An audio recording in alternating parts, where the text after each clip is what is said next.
The first time I caught my stepmother trying to reset the password on my bank account, I didn't scream. I didn't cry. I sat down at my father's kitchen table, folded my hands the way they teach you to stand at ease, and I waited. Because I already knew something they didn't. The Army doesn't just deposit money into my account every month. It deposits it for reasons neither of them had bothered to ask about in 15 years. And before that week was over, my father would finally learn exactly why the government trusted me with more than he ever had. My name is Jennifer Hayes. I'm 35 years old and I hold the rank of Lieutenant Colonel in the United States Army. I've spent the better part of my adult life in places most people can't find on a map doing work I can't always talk about, coming home to a country that changes a little more every time I blink. 2 weeks ago I finally got leave, 14 days. No deployments, no briefings, no boots hitting gravel at 4 in the morning. Just quiet. I flew into Charlotte on a Tuesday afternoon, and my father picked me up at the airport with that same crooked smile he's had since I was a kid, the one that used to mean everything was going to be okay. I should have known better than to trust a smile that easily. My mother died when I was 22, right before I commissioned. Cancer took her faster than any of us were ready for. 2 years later, my father married Linda. I didn't hate her for it. Grief does strange things to people. And I understood, or told myself I did, that he needed someone. What I didn't expect was how quickly Linda would start treating my life like a resource to be managed. The truth is, I've never asked my family for a dime. Not for college, not for my first car, not when I was scraping by on a lieutenant's salary in a one-bedroom apartment with a mattress on the floor. I built what I have with my own hands, my own discipline, my own sacrifice.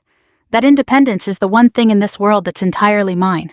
So when I walked through my father's front door that first evening, suitcase still in hand, and Linda's first words to me weren't "welcome home," but "so how big was the bonus this time?" something in my chest went very still. I laughed it off, told her it was classified, which wasn't even a joke, not really.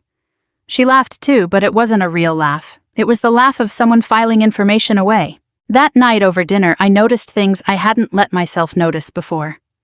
Linda asked about my base pay like she already had a number in mind. She mentioned my hazard pay almost casually, the way you'd mention the weather. She knew about my TSP contributions. She knew about a savings account I hadn't touched in 3 years. These weren't guesses. These were facts, specific, accurate facts that I had never once discussed with her. I looked at my father. He was cutting his chicken eyes down, saying nothing. "Family should share what it has," Linda said, reaching for her wine glass like she'd just stated something as obvious as the sky being blue. "That's what family does, Jennifer." I felt my jaw tighten, but I kept my voice level. 12 years in the military teaches you that. You don't let your face give away what your training is screaming inside. "I don't disagree with that, Linda," I said. "But sharing implies I know what's being shared and with who." She smiled at me the way you'd smile at a child who just said something cute and slightly naive. My father still didn't look up. That was the first time I really understood that something had been happening in this house long before I walked back through the door. Something patient. Something that had been building itself quietly, brick by brick, while I was overseas doing a job that didn't leave room to look over my shoulder at home. Later that night I couldn't sleep. Jet lag, maybe. Or maybe it was the small cold feeling sitting in my stomach, the same feeling I get in the field right before something goes wrong, before you can even name what it is. I opened my banking app out of habit, more than suspicion, just to check the balance the way I always do. And there it was. A login alert. Then another. Multiple attempts spread across the last several weeks from a device I didn't recognize at hours. I would have been asleep or on duty. I sat there in the dark guest room of my father's house, the phone glowing in my hands, and felt something shift inside me. Not panic, not yet. Something colder, something more useful than panic. Because if there is one thing the Army trained into me better than marksmanship, better than leadership, better than any tactical skill I carry, it's this: when you find the first sign of a breach, you don't react. You investigate. You gather everything. And then when you're ready, you close the door so completely that whoever tried to get in never finds a way back inside. I set the phone down on the nightstand, and for the first time since I'd landed, I let myself really look at my family. Not the family I remembered, but the one that had grown quietly into something I no longer recognized. I didn't say anything to my father or Linda the next morning. I made coffee, ate breakfast, let the conversation drift toward safe, easy things. The weather, my flight, whether I wanted to go to the lake house that weekend. I smiled in the right places. I asked about Linda's garden. I have spent my entire adult life learning how to keep my face calm while my mind runs 100 scenarios at once. And that morning, sitting at my father's table with my coffee going cold, I ran every one of them. Because the thing about growing up is that you start to remember conversations differently once you have a reason to look back at them. I thought about the year I turned 26, right after my mother passed, and before Linda had fully settled into the house. My father had come to me with a folder of papers, my birth certificate, an old savings bond, a copy of my Social Security card. "Let me hold on to these for you," he'd said. "You're always moving around with the army easier if they stay in one place." I was young, I was grieving. I said yes without thinking twice because it was my father asking. And there wasn't a version of that man in my head capable of doing me harm. I hadn't thought about that folder in nearly a decade. That afternoon, while Linda was out at what she called her book club, though I never once saw her carry an actual book to it, I asked my father casually if he still had my old paperwork somewhere. He hesitated just long enough for me to notice it, then said it was in the office in the bottom drawer of the filing cabinet. I found it exactly where he said it would be, but it wasn't just my papers anymore. There were photocopies I didn't remember making. There was a printed bank statement from an account I'd closed years ago, one I was certain I'd never given anyone access to. There was a sticky note in handwriting that wasn't my father's with a string of numbers on it that took me a full minute to recognize as part of my old account routing information. I stood in that office with the folder in my hands, and I felt something in me go very quiet, very focused the way it does, right before I walk into a briefing where the stakes are higher than anyone in the room is willing to admit out loud. I didn't confront anyone that day. I've learned in more contexts than I can count that confrontation without evidence is just noise, and noise gives the other side time to clean up before you understand the full shape of what you're dealing with. So instead, I went upstairs to the guest room, opened my laptop, and I got to work the way I would on any operation. I changed every password. Not just the obvious ones, my checking account, my savings, but the recovery emails attached to them, the security questions, the two-factor authentication numbers. I called my bank's fraud line sitting on hold for 40 minutes with my knees bouncing under the desk, and I asked them to flag my account for any future access attempts, no matter how legitimate they might look on paper. I requested a full login history going back 6 months. While I waited on hold, I found myself staring at an old photo on the nightstand, my mother and me, taken maybe 2 years before she died. Both of us laughing at something outside the frame I could no longer remember. I wondered not for the first time that week what she would have said if she could see who my father had let into our lives and what that person had been quietly doing with what was left of mine. The bank representative finally came back on the line with information that confirmed what I already suspected in my gut. There had been 3 attempts in the last 2 months to verify identity on my account, using personal information that matched details only someone close to my family would know: my mother's maiden name, my childhood address, the name of my first pet. None of the attempts had succeeded. My security settings put in place years ago out of habit more than fear had held. But someone had tried. Multiple times. And they hadn't stopped trying. That evening at dinner, Linda brought up her car again, the one she'd been talking about since I arrived, a newer model she'd seen at a dealership downtown. She mentioned it the way people mention things they've already decided are going to happen, just waiting for the right moment to make it official. "It would really help us out," she said, cutting a piece of pot roast with more focus than the topic required. "Your father's truck is getting old too, and with the credit card balance where it is right now, honestly, we could use a little breathing room." She looked at me when she said it. Not at my father. At me. "You don't have kids to worry about," she added almost gently, like she was doing me a favor by pointing it out. "It's not like the money's going anywhere important." I smiled. It wasn't a warm smile, and I didn't try to make it one. "That's an interesting way to think about my life, Linda," I said. My father laughed nervously the way he does when he wants a conversation to move past something uncomfortable without actually addressing it. Linda didn't laugh. She just watched me waiting to see if I'd offer something more. I didn't. I finished my dinner, thanked Linda for cooking, and excused myself early, telling them jet lag was still getting to me. It wasn't a lie exactly. I was tired. But not from the flight. I was tired from realizing fully and completely that the woman sitting across that table had spent years building a plan around my paycheck, my sacrifice, my years overseas, and that my own father had either helped her do it or had simply never cared enough to notice. Upstairs, I lay in the dark and thought about all the missions I'd run where the hardest part wasn't the danger. It was the waiting, watching, gathering intelligence, letting the other side believe they had the advantage right up until the moment they didn't. I closed my eyes and told myself the same thing I tell every soldier under my command before something difficult. Patience isn't weakness. Patience is how you win. 3 days later, my phone rang while I was out running along the greenway near my father's neighborhood, the kind of run I take to clear my head to remember what my own breathing sounds like without gunfire or engine noise underneath it.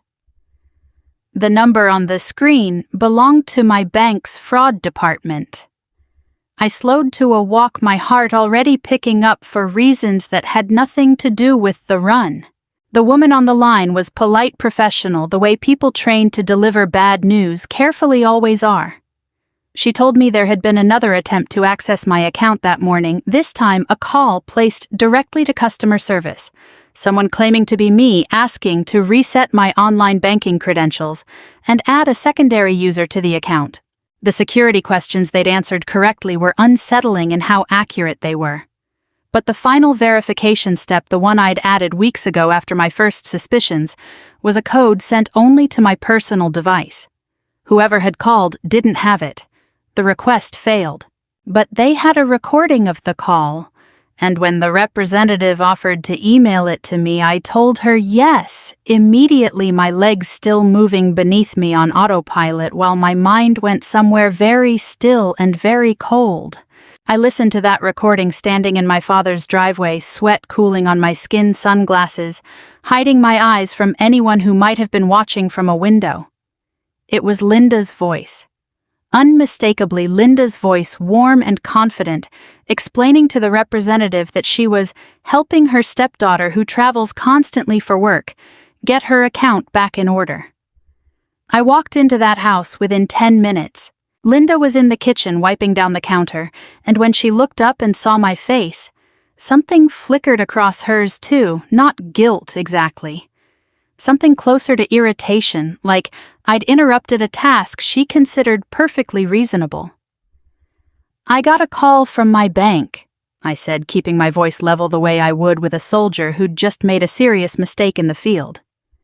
"Someone tried to add themselves to my account this morning." Linda set down the dish towel with a little too much precision. "I was just trying to help," she said. "You're gone so often, Jennifer. Someone needs to keep an eye on things while you're overseas." "Who gave you permission to call my bank?" "I'm your father's wife," she said, like that phrase alone should have answered every question I could ever ask. "Money in this family is shared. That's how families work." "That's not how my money works," I said. My father walked in at that exact moment, drawn by the tension in the room, the way people are always drawn to a fight they'd rather not be part of. He looked between us, and I watched him do the thing he always does: soften the moment, smooth it over, protect the peace of the house instead of the truth inside it. "Come on now," he said. "There's no harm done. Linda was just trying to help out." Something in me went very quiet then, the particular quiet that comes right before I stop asking questions and start giving orders. "No harm done," I repeated. "Dad, someone called my bank pretending to be me. That's not helping. That's fraud." "That's a strong word," he said, his voice tightening. "It's the accurate word. Linda crossed her arms, tilting her chin up in that way people do when they've decided they're the ones being wronged. I raised you for 15 years, Jennifer. I think I've earned a little trust. I felt something shift behind my ribs, something that had been building quietly since the moment I found that folder in my father's office, since the login alerts, since every small patient overreach I'd chosen to notice instead of ignore. I stood up straighter the way I do when I address a room of people who need to understand immediately and without ambiguity that the conversation has changed. "Dad," I said, looking directly at him, my voice steady in a way that made both of them go still. "Do you know why the Army pays me?" The kitchen went silent. Even the refrigerator seemed to hum a little quieter. My father blinked, caught off guard by the question the way people always are when you ask them something they assumed they already understood. "Because you're an officer," he said slowly. "Because of your rank." "No," I said. "That's not why." Linda opened her mouth to say something, some deflection, some small dismissive comment designed to shrink the moment back down to a size she could manage. I held up one hand, not aggressively, just enough to stop her before she started. "I need you both to actually hear this," I said. "Because I don't think either of you understands what you've been trying to take a piece of." My father's face had gone pale, the kind of pale that comes when a person realizes too late that a conversation they thought they controlled has already slipped entirely out of their hands. I took a breath, the kind I take before walking into a room where the outcome matters more than my own comfort, and I began. I didn't raise my voice. I've never needed to raise my voice to make people understand that a line has been crossed. Volume is what people reach for when they don't trust their own words to carry weight. I trust mine. "The Army doesn't pay me because I'm your daughter," I said, looking at my father, my voice even and unhurried. "It doesn't pay me because of a last name, or because someone in this family decided I owed them something. It pays me because I earned every single dollar of it in places neither of you will ever have to think about." My father opened his mouth, but nothing came out. Linda's arms were still crossed, but her posture had changed slightly, the confidence in her shoulders thinning out just a little. "You want to know what that money represents?" I asked, and I didn't wait for an answer because this wasn't really a question. "It represents 4 deployments. It represents birthdays I missed mine and other people's. It represents Christmas mornings spent in a tent instead of at a table listening to my mother's voice over a bad satellite connection, because that was the only version of home I could get that year." I paused, letting that settle, watching my father's eyes for the first time really focus on me. Not on the version of me he'd built in his head, the daughter who came home twice a year with a duffel bag and a paycheck, but the person standing in front of him now. It represents friends. I continued, and my voice caught just slightly on that word, because some things don't get easier to say, no matter how many times you've had to say them. People I trained with, people I led, people who didn't come home. I've written letters to parents who buried their kids at 23 years old. I've stood at attention while a flag was folded into a triangle and handed to a mother who couldn't stop shaking. That's what that money is.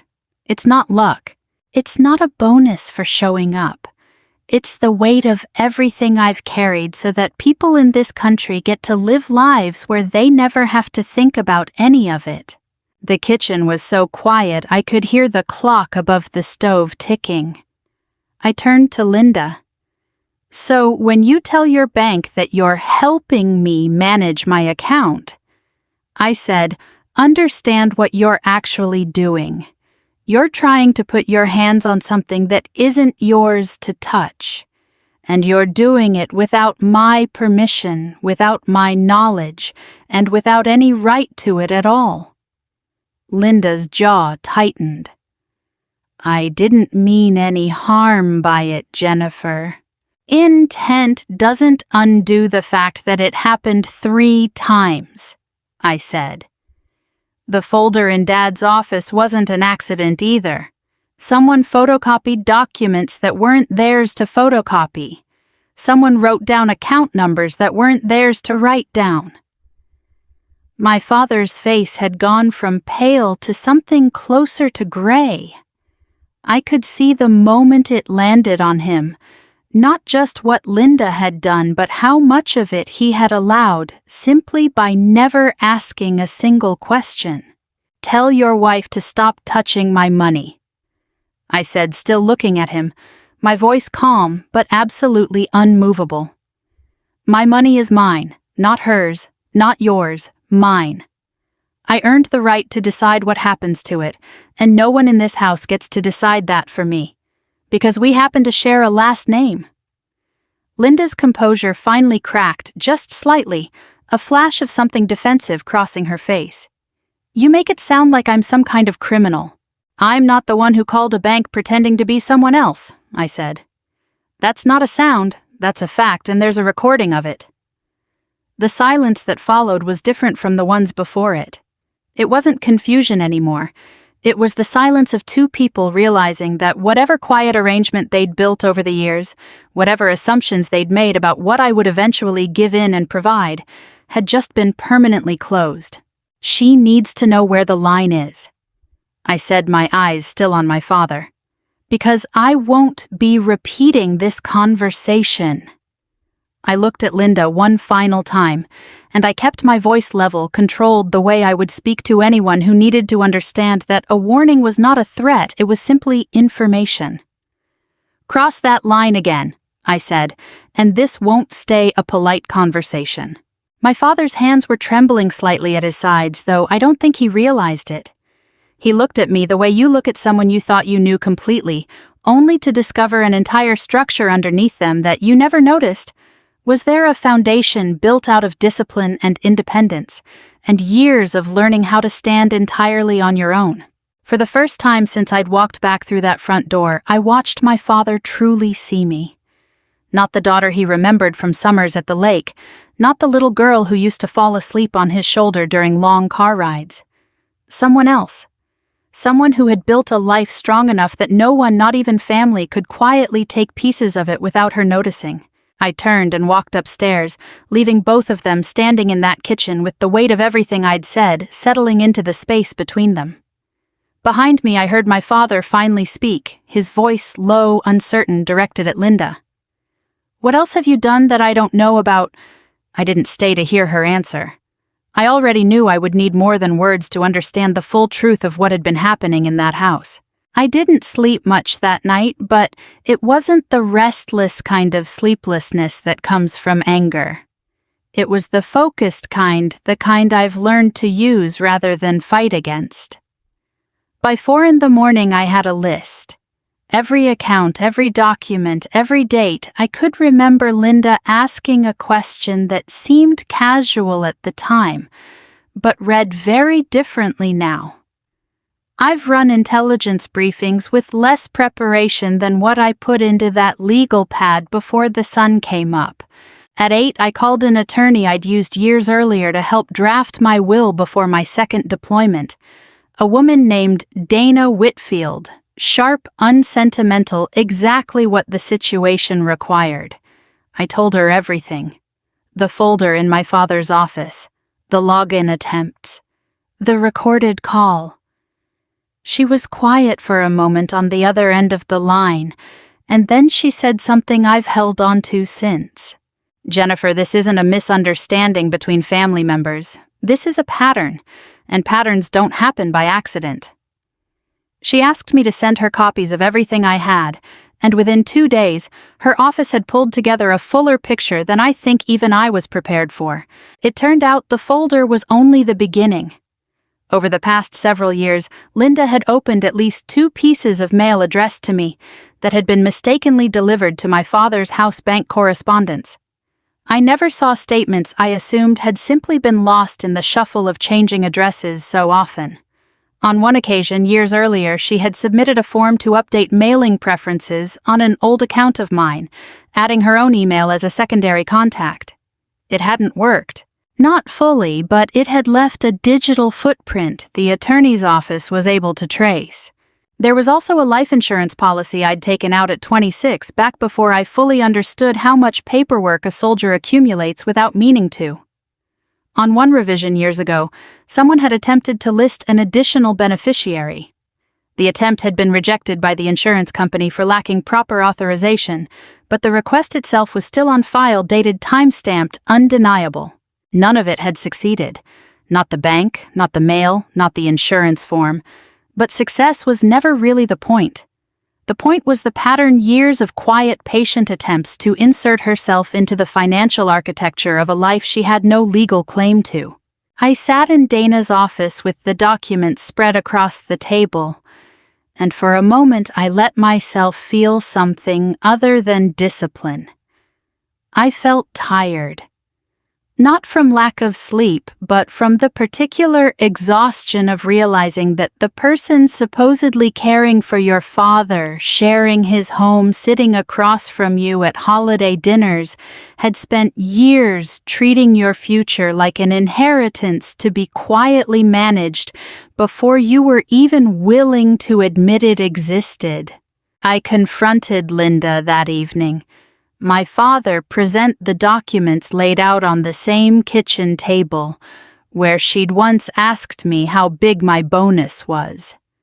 She looked at the papers for a long moment before speaking, and when she finally did, her voice had lost the confidence it carried during our first conversation. "I just thought," she said slowly, "that eventually everything would be shared. That's how it works in families, Jennifer. What's yours becomes ours over time. I wasn't trying to steal from you." "You don't have to intend to steal something to still be reaching for it without permission," I said. She looked at my father, maybe hoping he'd soften the moment the way he always had before. But he didn't say anything. He sat very still, staring at the insurance form with his own daughter's signature, forged in an attempt at a place it was never meant to be. And I watched something in him break quietly, privately, in a way I don't think he expected in front of either of us. "No," I said before Linda could try again. "That's exactly why you'll never have access. Not now, not later, not when Dad's gone, not when I'm gone. This ends here." I had Dana's office finalize everything within the week, every account restructured, every document reissued under new authorization, every possible point of access permanently closed. I updated my will. I removed any lingering paperwork that connected my finances to my father's address. I built piece by piece a wall that no amount of patience or persistence would ever get through again. Linda didn't argue with the final decision. I think by that point she understood there was nothing left to argue. What surprised me more was my father's silence, not the same silence from before, the one that avoided conflict, but a different kind. The silence of someone finally doing the math on 15 years of small, quiet compromises, and not liking the sum he arrived at. That night, as I packed away the folder of old documents to take with me, my father knocked softly on the guest room door. He didn't come in. He just stood in the hallway looking older than I remembered him looking just a week earlier. "I didn't know," he said. "I swear to you, Jenny, I didn't know how far it went." I looked at him for a long moment. I thought about my mother, about the man he used to be before grief made him easier to lead than I ever thought he could become. "I believe that you didn't know everything," I said quietly, "but you knew enough to ask questions you never asked." He didn't have an answer for that. And for the first time in longer than I could remember, neither did I expect one. For 3 days after that conversation, my father barely spoke at dinner. I noticed him watching Linda differently, not with suspicion, exactly, but with the careful attention of a man rereading something he thought he'd already understood, completely looking for the parts he'd skimmed past the first time. On the 4th day, he asked to borrow my laptop for an hour. I didn't ask why. I already suspected what he was looking for, and I wasn't going to stand in the way of him finding it himself. He came to my room that evening with his own laptop open, his reading glasses pushed up on his forehead, his face carrying an expression I hadn't seen on him since my mother's funeral. The look of a man forced to confront something he would have given almost anything to keep believing wasn't true. I went through our email. He said, sitting down slowly on the edge of the bed like his legs weren't entirely sure they wanted to hold him up. Years of it. I wanted to see if I was missing something or if I was just being paranoid. And I asked, though I already knew the answer was going to hurt him more than he expected. He turned the laptop toward me. There were emails going back nearly 6 years, Linda writing to her sister, to an old friend from her book club, even once to a financial advisor she'd apparently consulted without my father's knowledge. In nearly every message, my name appeared somewhere, always in the context of money. My salary, my hazard pay, my retirement contributions. In one email dated almost 4 years ago, she'd written a line that my father read aloud in a voice that shook slightly at the edges. Eventually, she'll help us retire. She doesn't have kids, she doesn't have anyone else to spend it on. It's not selfish to plan for that. I didn't say anything. I let the words sit in the room, let them do the work I didn't need to do myself. My father closed the laptop gently, like it had suddenly become something fragile. "I thought she loved you," he said. I really believed that. "Maybe she did in her own way," I said. "But loving someone and viewing them as a resource aren't the same thing, Dad. You can do both at once. People do it more often than you'd think." He was quiet for a long moment, staring at his hands. "I keep thinking about your mother," he finally said. "She never once asked you for anything. Not when things were tight, not when the roof needed replacing, and we were living paycheck to paycheck those last 2 years before she got sick. She used to say the two of you built each other up, not off each other." I felt something tighten in my chest at that. A grief I don't often let myself sit with, because grief and discipline don't mix well in the field, and I've spent so long training myself not to feel things at inconvenient times that sometimes I forget how to let them arrive at all. "She would have hated this," I said quietly, "not because of the money, because of what it says about how easily people can convince themselves that taking is the same thing as caring." My father nodded slowly, and for the first time I saw something in his face that looked almost like shame, not performative, not the kind people wear to move a conversation along faster, but real quiet shame, the kind that sits with a person long after the moment that caused it has passed. "I should have asked more questions," he said. "Every time she brought up your finances, some part of me knew it wasn't right. But it was easier to let it go. It was easier than admitting my wife might be doing something I couldn't defend."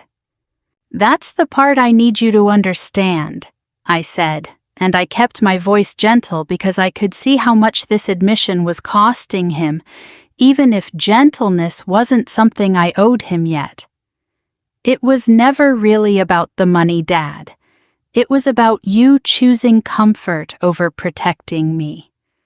Every time you said, 'There's no harm done,' you were choosing peace in your house over the truth in front of you." He didn't argue with that. He simply sat there absorbing it the way soldiers absorb news they know is true, but wish desperately wasn't. Before he left the room that night, he turned back at the door. "What do you want me to do?" he asked. "Tell me and I'll do it." "I don't need you to do anything for me," I said. "I've already protected myself. What I need is for you to decide what kind of marriage you're willing to live inside of now that you know what's actually been happening in it." He nodded once, and I watched him walk down the hallway toward the room he shared with Linda, his shoulders carrying a weight I don't think he'd let himself feel in years.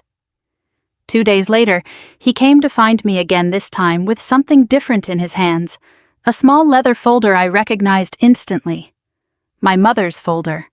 The one with her handwriting still visible on the tab, the one I hadn't seen since the year she died. "I want you to have this," he said, placing it gently in my hands. "I should have given it to you a long time ago.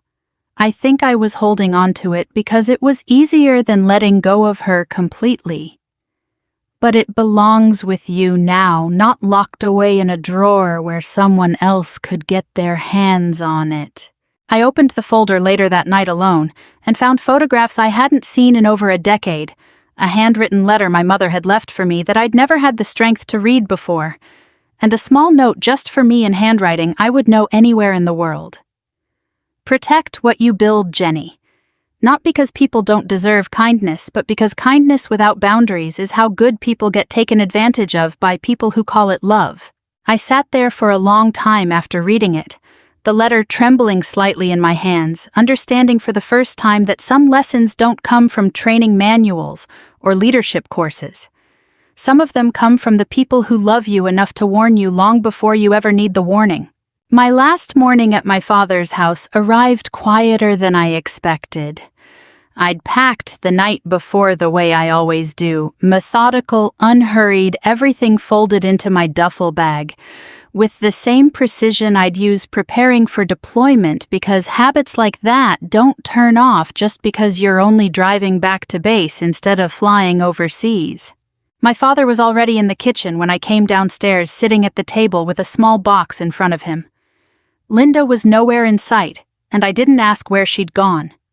Some conversations are better had without an audience, even when the audience is technically family. "I wanted to give you these before you left," he said, sliding the box toward me.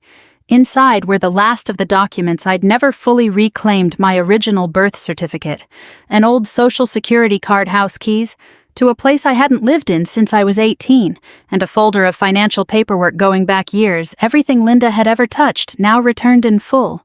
"I went through everything," he said. "All of it. I made sure there was nothing left anywhere in this house that wasn't accounted for." I looked at the box for a long moment before picking it up. "Thank you," I said. And I meant it, even though gratitude and forgiveness aren't the same currency. And I wasn't prepared to spend the second one just yet. "I should have protected you," my father said, his voice low, steady, in a way I hadn't heard from him in years. "Your whole life, I should have been the one standing between you and anyone who tried to take advantage of what you built. Instead, you had to do it yourself, the same way you've done everything else yourself." I set the box down on the table and looked at him, really looked the way I'd learned to look at people over the years past, what they say, and into what their silence costs them. "You should have respected me," I said quietly. "Protection is what you do for someone who can't do it for themselves. I could always do it for myself, Dad. What I needed from you wasn't protection. It was respect. It was you asking questions when something didn't sit right, instead of choosing whatever kept the peace in your house that day."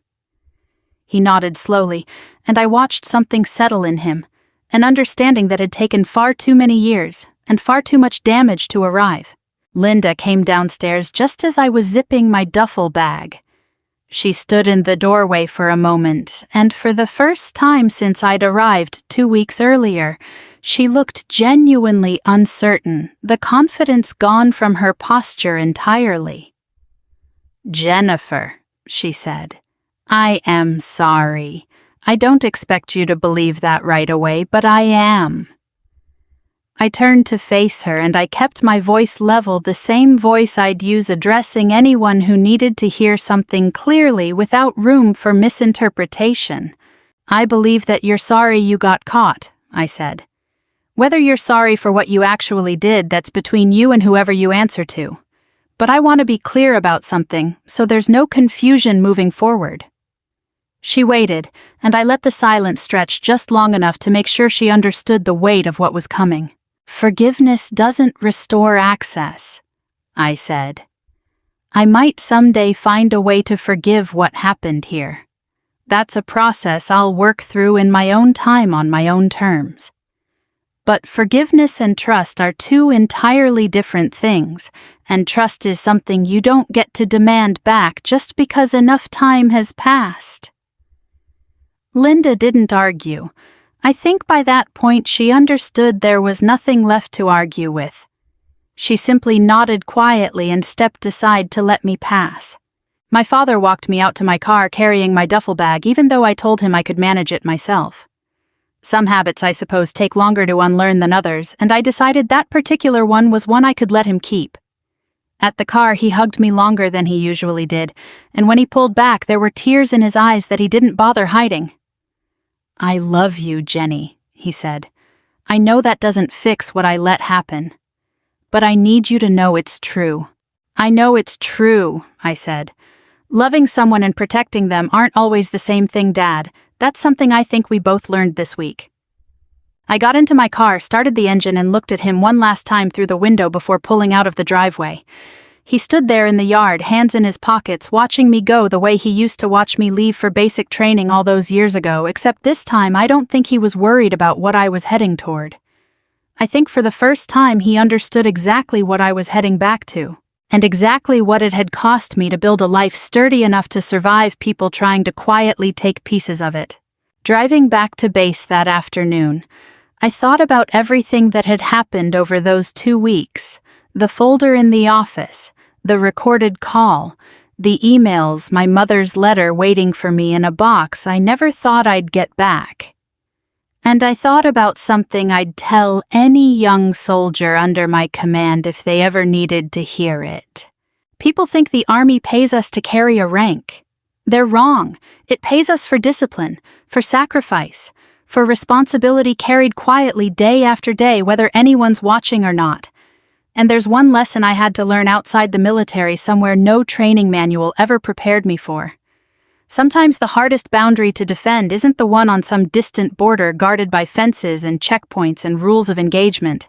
Sometimes it's the one inside your own family, the one nobody warns you you'll have to build yourself brick by brick out of nothing but your own quiet resolve.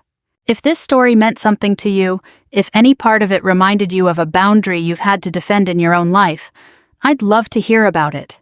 Leave a comment below, and let me know where you're watching from tonight. We've got so many more stories like this one to share with you every single day, so make sure you subscribe that way you never miss a moment like this one. Let's keep this journey going together.